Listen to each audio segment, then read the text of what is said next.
ఓం మహాగణాధిపతయే నమః. ఓం గురుభ్యో నమః. ఓం శ్రీమాత్రే నమః. మనం ఈరోజు డబుల్ ట్రాన్సిట్ అనే విషయం మీద తెలుసుకుందాం. అయితే ఈ డబుల్ ట్రాన్సిట్ అంటే ఏమిటి? 2 మేజర్ ప్లానెట్స్ ఏవైతే ఉంటాయో గురువు, శని. ఈ గురు శనులు ఏదైనా ఒక భావం మీద కంప్లీట్గా దృష్టి పెట్టినప్పుడు ఆ యొక్క విషయం మనకు ఫలకృతం అవుతుంది. అది మేజర్ ఇష్యూస్ ముఖ్యంగా అంటే మనకి లైఫ్లో ఎటువంటి మేజర్స్ ఉంటాయి అంటే వివాహం కావచ్చు, సంతానం కావచ్చు, లేదంటే ఒక గృహం కట్టుకోవడం కావచ్చు, ఒక స్థలం కొనుక్కోవడం కావచ్చు, ఏదైనా ఒక ఇబ్బంది నుంచి బయటపడడం కానివ్వండి, మనం ఎప్పటి నుంచో ఎదురు చూస్తున్నటువంటి ఒక మంచి విషయం కానివ్వండి. అయితే ఏ లగ్నం వారికి ఏ ఏ సంబంధించినటువంటి విషయాలు ఫ్రూట్ఫుల్ అవుతాయి అనేటువంటి విషయం ఇప్పుడు మనం తెలుసుకుందాం. అయితే ఈ విషయాలు చెప్తుంది నేనైనప్పటికీ కూడా చెప్పేసి సాక్షాత్ లలిత అమ్మవారిగా భావిస్తూ ఒక్కొక్క లగ్నం నుంచి మనం తెలుసుకుందాం. మీన లగ్నము, మీనరాశి. మీనం వారికి చాలామందికి ఏంటంటే రాశిలో శని సంచారం జరుగుతుంది, మనకి ఇంకేమీ ఫలితం ఉంటుంది అనుకుంటూ ఉంటారు. కానీ ఒకటే గుర్తుపెట్టుకోండి, చాలామందికి ఉన్న అపోహ ఏమిటంటే శని జరుగుతుంటే పెళ్ళిళ్ళు అవ్వవేమో, ఉద్యోగాలు ఉండవేమో, ధనం సంపాదించలేమేమో అనుకుంటాం. అలా ఏం లేదు. శ్రమనిస్తాడు మాత్రం శని. అంటే ఏమిటి? రాశిలో సంచరించేటప్పుడు, అది కూడా చంద్రుడి మీద సంచారం జరిగేటప్పుడు మందత్వము, అంటే సరే చేద్దాంలే, నెగ్లిజెన్సీ, పోస్ట్పోన్ చేయడం, ఏమీ కాదులే అనేటువంటి ఒక ధోరణిలో వెళ్ళిపోతూ ఉండడం, అది మనకి ఇబ్బంది ఇస్తుంది, గుర్తుపెట్టుకోండి. అయితే ఈ డబుల్ ట్రాన్సిట్ ఎటువంటి ఫలితాలు ఇస్తుంది అంటే ఉద్యోగ అవకాశాలు, అందులో ముఖ్యంగా టీచింగ్, బ్యాంకింగ్ సెక్టార్స్, అకౌంటింగ్ రంగాల్లో ఉండేటువంటి వారు, దేవాదాయ శాఖ సంబంధించినటువంటి ఇట్లాంటి రంగాల్లో ఉండేటువంటి ఎనీథింగ్ గైడింగ్ చేసేటువంటివి, ఎనీథింగ్ కన్సల్టెన్సీస్ ఇచ్చేటువంటివి, ఇటువంటి వాటిల్లో ఖచ్చితంగా రావడం. అదేవిధంగా కొంతమంది వ్యాపారాలు చేస్తూ ఉంటారు. ఆ యొక్క వ్యాపారాల్లో కూడా జాబ్ కన్సల్టెన్సీ రిలేటెడ్ సంబంధించిన పెట్టుకునేటువంటి వారికి, లేదా విదేశాలకు పంపించి అబ్రాడ్ పంపించి అక్కడ ఉద్యోగాలు, లేకపోతే అబ్రాడ్ పంపించి అక్కడ ఏదైనా విద్యా సంబంధించినవి చేయడానికి అనుకూలంగా ఉంది. వీళ్ళకి ముఖ్యంగా మీనం వారికి ఏలినాడు శని ఉన్నప్పటికీ ఇప్పుడు ఏదైనా స్థలం కొనుక్కొని దానిలో ఏదైనా కన్స్ట్రక్షన్ చేయాలి అనేటువంటి దాంట్లో కూడా వెళ్తారు.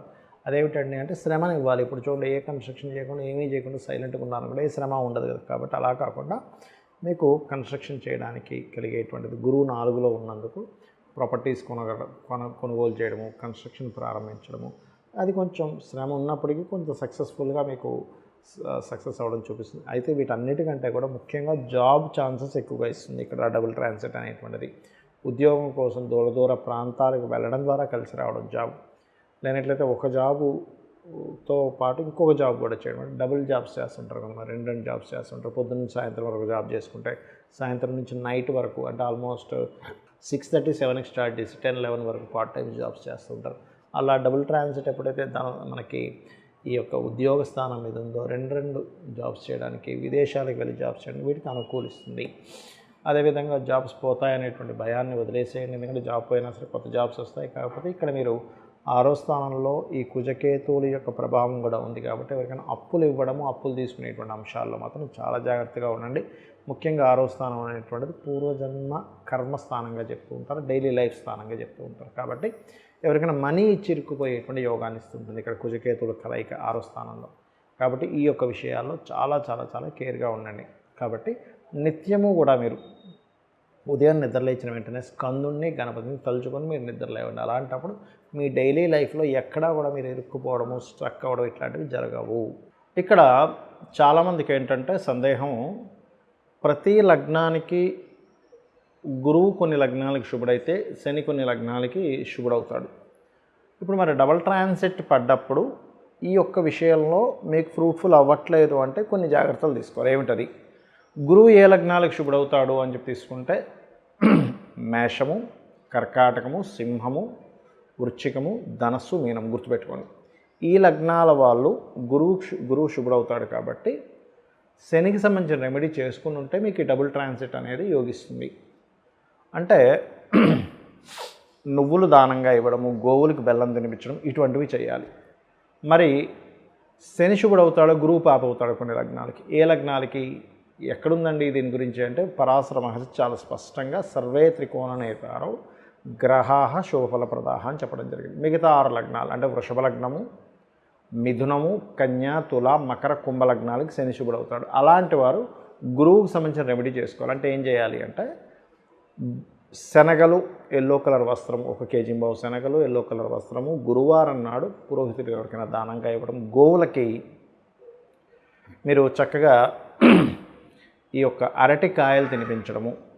దగ్గరలో ఆలయం ఉన్నట్లయితే ఆలయంలోకి వెళ్ళి మీరు గంధము కానీ పసుపు కానీ దానంగా ఇవ్వడం, అంటే అక్కడ స్వామివారికి కైంకర్యానికి వాడుకోవడానికి అన్నట్టుగా మీరు ఇవ్వడం అక్కడ ఆ రకంగా చేయొచ్చు.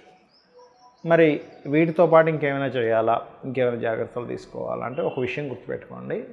ఇక్కడ ఎప్పుడు కూడా ఈ 2 గ్రహాల యొక్క ప్రభావం ఏదైతే ఉందో కర్మ జీవ అంటే మీ యొక్క కర్మని అనుభవింపజేసేటువంటి ఒక కాంబినేషన్, అంటే అది మంచి ఫలితాలు ఎక్కువగా ఇస్తుంది. గుర్తుపెట్టుకోండి, ఈ 2 గ్రహాల యొక్క దృష్టి అనేటువంటిది. ఇందులో మీకు ఏదైనా గనక జాతక చక్రంలో పర్సనల్ చార్ట్లో ఉదాహరణకి మీరు గృహాన్ని కొనుగోలు చేసేటువంటి మహాదశలు అంతర్దశలు నడుస్తున్నాయి ఉదాహరణకి, అంటే 4వ స్థానాధిపతి మహాదశలు నడుస్తున్నాయి. దాని మీద కనుక గురుశనుల ట్రాన్సిట్ వస్తే ఇంకా ఖచ్చితంగా కొనేసుకుంటారు. అలాగే సప్తమాన్ని రూల్ చేసేటువంటిది, అంటే వివాహాన్ని రూల్ చేసేటువంటి మహాదశలు అంతర్దశలు నడుస్తున్నప్పుడు ఈ డబుల్ ట్రాన్సిట్ వస్తే ఖచ్చితంగా వివాహం అవుతుంది. అయితే ఇక్కడ కొంతమందికి అది బలహీనంగా ఉంటుంది ఒక్కోసారి. అంటే గృహయోగం మహాదశ నడుస్తుందండి, ట్రాన్సిట్ కూడా వచ్చింది, కానీ ఎక్కడో దగ్గర దాకా వచ్చి మిస్ అవుతుంది అంటూ ఉంటారు. అలాంటి వారికి ఏమిటి అంటే గృహానికి సంబంధించిన మణిద్వీప వర్ణన చేసుకుంటే ఇంకొంచెం దైవబలం తోడవుతుంది. అలాగే మరి కొంతమందికి ధనం ఇచ్చేవండి, ఇప్పుడు ధన సంబంధించిన మహాదశ నడుస్తుంది, ధనానికి ఉన్నటువంటి మహాదశలో అంతర్దశలో నడుస్తున్నాయి. కాకపోతే ఇక్కడ మనకి భుక్తినాథుడు ఇస్తున్నాడు కానీ ట్రాన్సిట్ కూడా కొంత వస్తుంది, కానీ ఎక్కడో మళ్ళీ ఇదిగో రేపు ఇచ్చేస్తాడు అనుకునే, రేపే మీకు మీ డబ్బులు తీసుకెళ్ళిపోండి అని చెప్పినటువంటి వ్యక్తులు ఎక్కడో మళ్ళీ లేట్ అవుతుంది, ప్రొలాంగ్ అవుతుంది అన్నప్పుడు ఓం సంపత్కరీ సమారూఢ సింధుర వ్రజ సేవితాయ నమః అని మంత్రం చేయండి. లేదా ఓం ధర్మాధ్యక్ష ధనాధ్యక్ష ధనధాన్య వివర్ధిని నమః అని చేసుకోండి. మరి కొంతమందికి సప్తమం మీద వివాహ సంబంధించిన కారకత్వాల మీద డబుల్ ట్రాన్సిట్ ఉంది, మహాదశలు నడుస్తున్నాయి, కానీ ఎక్కడో ఆగుతుంది. ఎందుకు అలా ఆగుతుంది అంటే వాళ్ళ పర్సనల్ చార్ట్లో సప్తమంలో కేతువో రాహువో ఏదో పాపగ్రహాలు ఉంటాయి, లేదా ప్రయత్న స్థానము అంటారు, అంటే ఎక్కువ ప్రయత్నం చేయవలసిన పరిస్థితి ఉంటుంది. అలాంటప్పుడు కూడా వాళ్ళు ఎక్కువ ప్రయత్నం చేయాలి వివాహం గురించి. అలాంటి వారు ఓం కామేశబద్ధ మాంగళ్య సూత్ర శోభిత కందరాయ నమః అనే మంత్రం చేస్తూ ఉండాలి. అప్పుడు వాళ్ళకి తొందరగా సెట్ అవుతుంది. మరి కొంతమందికి వివాహం చేసుకుంటారు, డిస్ప్యూట్స్ అవుతూ ఉంటాయి, మళ్ళీ ఎక్కడో ఇరు వర్గాల వాళ్ళు వచ్చి మాట్లాడుకొని దాన్ని సెట్ చేసుకుందాం అనుకుంటుంటారు, కానీ ఎక్కడో కుదరదు, కాంప్రమైజ్ అయిపోయి కలిసిపోతారు అనుకుంటే కుదరదు. అలాంటి వాళ్ళు ఓం శివకామేశ్వరంకస్త శివాస్వాధీన వల్లభాయ నమః.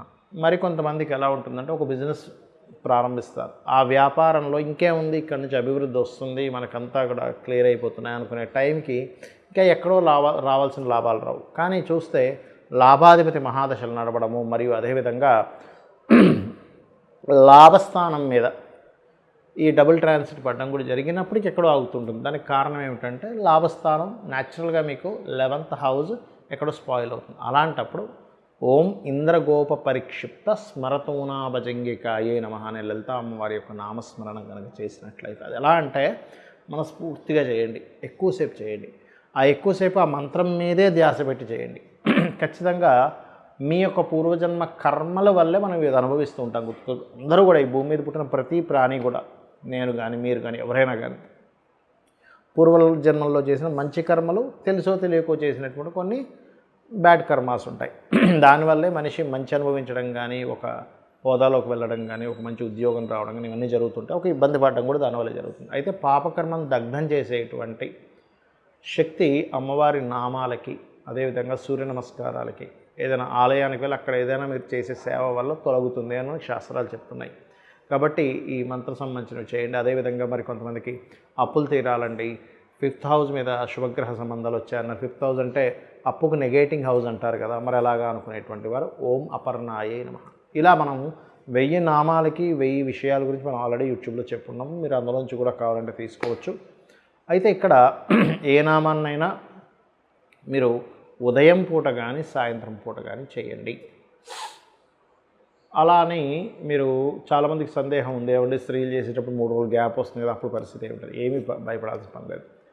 అదేవిధంగా మరి కొంతమందికి సందేహాలు ఉన్నాయి. ఏంటంటే మా ఇంట్లో ఎవరో చనిపోయారు, 11 days అయిపోయింది, కానీ 1 year వరకు చేయకూడదు అంటున్నారు. అలాంటివి ఏమీ లేదు. 11 days తర్వాత నుంచి మీరు చేసుకోవచ్చు ఇంట్లో పూజ, ఎవ్రీథింగ్.